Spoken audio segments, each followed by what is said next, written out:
Yo, dig this, man. There is a blatant attack on marriage. There is a blatant attack on marriage. It's interesting. If you go across social media, there are all kinds of memes and challenges and things that really kind of show the downside of marriage, right? Look, I was watching, and this is interesting. This is not specifically a U.S. problem. I was looking at a social media feed earlier today, and it was a lady on some other continent, really just kind of going through the motions and showing the experience. And she was supposed to be, I guess, attempting to be funny, right? But her experience as a wife, and all she did was have sex with her husband, cook, clean, and have sex with her husband again. And that's life as a married woman.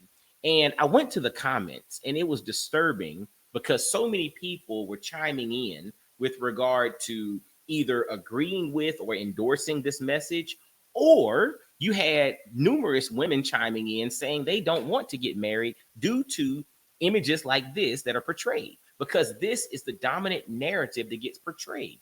The thing about influence, right? Influence does not need to be true. Influence just needs to tell a great story. And if you don't tell a good story, it's going to be hard for you to really generate influence and interest across the masses. And unfortunately, negative things tend to get more attention in the public sphere. Okay. That's why it's incumbent upon us, those of us that are married, those of us that believe in the institution of marriage, that are in good marriages. That doesn't mean we're in perfect marriages, it just means that we're in good marriages. It's incumbent upon us to come out front and to start speaking and balancing the narrative. Because if we don't balance the narrative, if we don't start flooding social media and flooding the world and flooding, various spaces with positive imagery of marriages, the next generation is going to be like deuces. I don't want that. So there's an attack, and I don't know the source of the attack. I mean, maybe it's a spiritual attack in which it's like the devil doesn't want people to come together and build families and create unity and all of that. Maybe it's that. Maybe it's something just worldly, and there are forces that just don't want people to get married. Maybe they want to keep folks separated.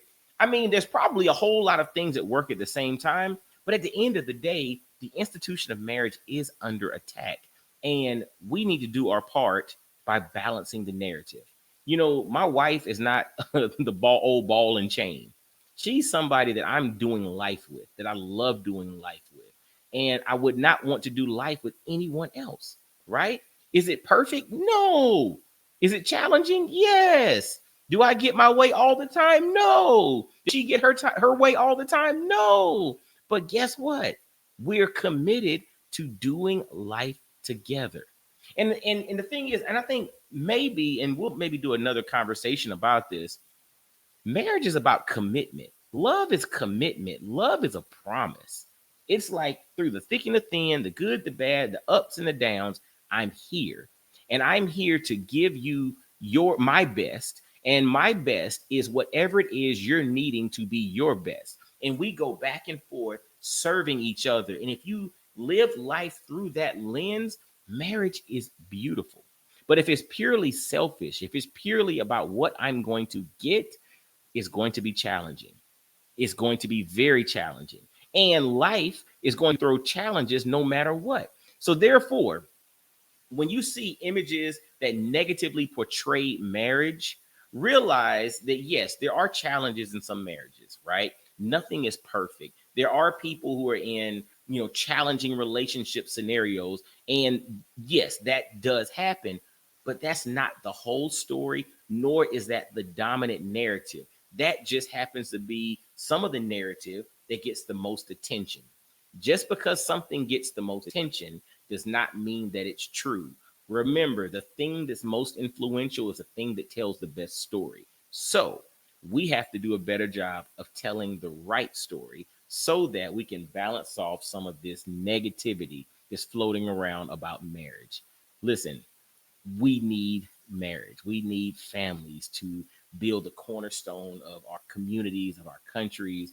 And So yeah, we got to take that narrative back. So anyway, this is your man, Coach Mike D, the Mindset QB. I'm not your Mindset QB. I'm my Mindset QB, but I'm here to encourage, empower, and inspire you to become the quarterback of your mindset. Y'all be blessed, well, and wise, and I'll holler at you. Peace.